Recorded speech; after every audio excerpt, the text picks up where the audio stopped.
Mr. Deputy Chairman, sir, the railways has been a very big undertaking in the artery of our country. This is managed by nearly 20 lakh people, except bringing food grains and pulses under the purview of standard freight.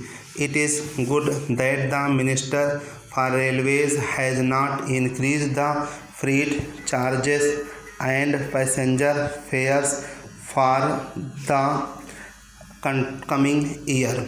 It is really a welcome measure, and I must congratulate him for giving a year of rest for stabilizing the rates which have been revised last year. Sir, for the efficient management of any institution, of any public undertaking, the foremost thing is the security of service and the contentment of the working men.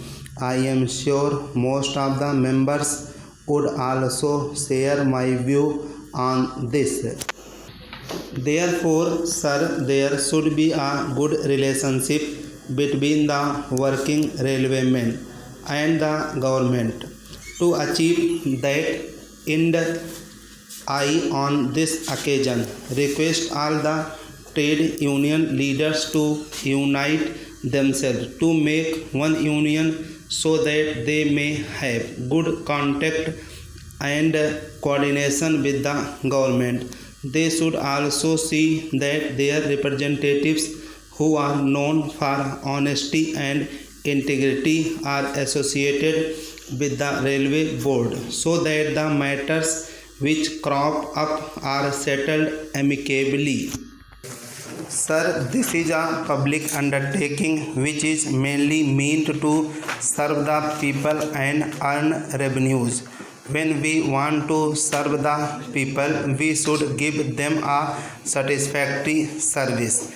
Then alone we will be able to attract more passengers to travel in our trains and more people to transport their goods in our railways. So many members in the lower house and here also have spoken about unpunctuality of trains and also cancellation of trains for want of diesel. Sometimes on account of natural calamities also the trains have been cancelled. Therefore, there have been losses to the public traveling in the trains, and also goods during transportation have been spoiled.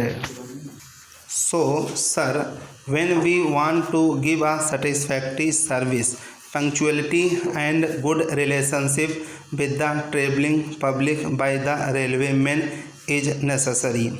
I see, sir, during the past period there were several reasons for the unrest of the working men, and those have dragged on, and it has put the railways to a great loss. Still, I am told that about 10,000 people have not been reinstated, particularly the lower class people, and out of these there are 1,000 scheduled caste persons who have not been reinstated. They may be temporary working men or casual laborers at they were working there, so they should be given a chance once again to serve the railways. Sir, the compensation on account of loss of property by theft and pilferage has gone up to nearly rupees 13 crores. The income from passengers and also goods transport has gone down. It has gone down because of the strike. Strikes have to be discouraged. This year they expect a little improvement in these things. Diesel has become one of the bottlenecks for the efficient running of the railways. For that also I think the minister will try to see that there is a better relationship between his department and the Department of Petroleum and see that the required quantity of diesel is allotted to the railways. Sir, I was telling about the compensation that the railways have to pay to the people for thefts and for pilferage in the railways. Nearly 58,000 railway police force people are working and about rupees 12 crores are being spent on them.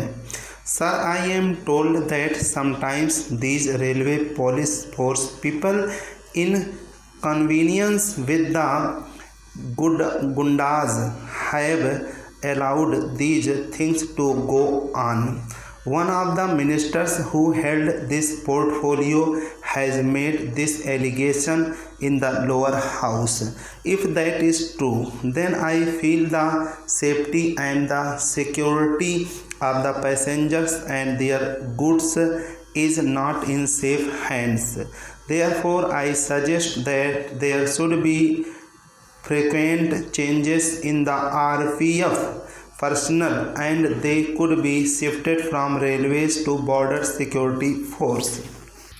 The same man should not continue for more than 3 years in the railways. If that is done, sir, I think we could expect some change in their attitude in protecting the property of the railways and protecting the goods that are transported by the railways. I feel, sir, that even alarm chain pullings on the railways have gone up to nearly 280,000 in number, and if the railway traffic people are vigilant, they can reduce it. I have also noticed cases of ticketless travel in the railways and the ticket collectors or the guards do not take notice of it. Sometimes persons who regularly travel by train on short distances do not purchase tickets in spite of the fact that they are able to get concessional tickets.